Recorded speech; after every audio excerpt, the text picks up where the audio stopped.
Quarta corsa dall'Arcoveggio, femmine di 4 anni sulla distanza del miglio, sono in 8 al via, 1 Divina Stella, 2 Duchessa La Torre, 3 Daphne, 4 Dagrudi Meletro, 5 Dominaz, 6 Diva Spritz, seconda linea 7 Diletta Trio, 8 Daisy Vicky, favori netti per Daphne, numero 3 Carmine Piscuoglio,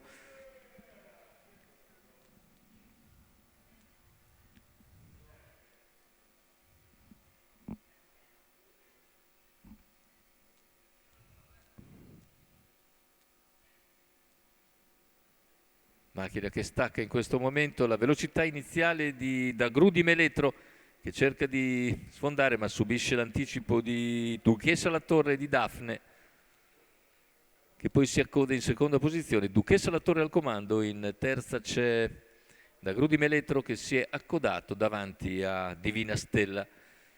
Più indietro è Diletta Trio seguita da Daisy Vick, poi Diva Spritz, mentre Dominaz è rimasto praticamente al palo perché non ha preso la partenza. Vediamo intanto all'esterno, prova Divina Stella e si crea lo spazio alla corda per sistemarsi seconda dopo 600 metri in 45,2 davanti alle tribune, tutti in fila indiana. Esce all'esterno Diletta Trio. Diletta però viene anticipata prontamente da Daphne, seguita da Daisy Vick. In vantaggio sempre Duchessa La Torre che conduce ora sulla penultima piegata.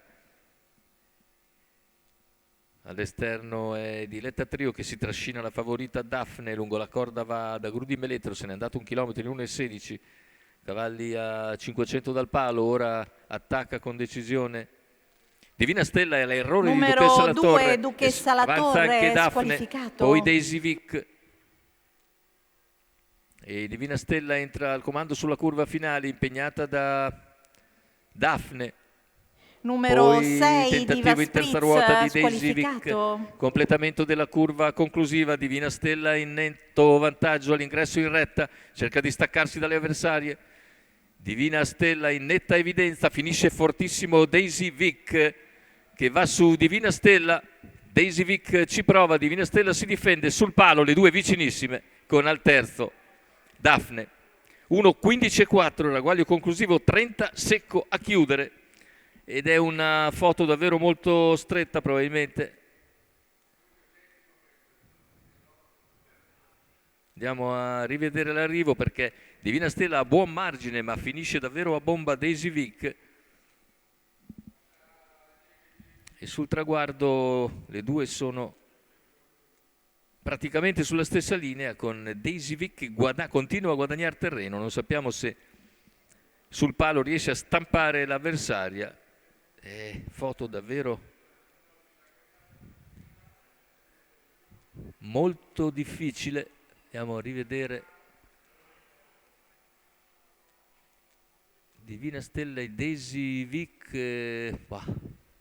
Anche con il fermo immagine è veramente difficile, potrebbe anche essere un pari merito, o forse no, Daisy Vick forse di una narice proprio riesce a prevalere. Con il fermo immagine ingrandito si vede Daisy Vick leggermente avanti, ma è proprio una questione di millimetri secondo me. Quindi Daisy Vick la probabile vincitrice, Francesco Trolese in sediolo al training e alla proprietà.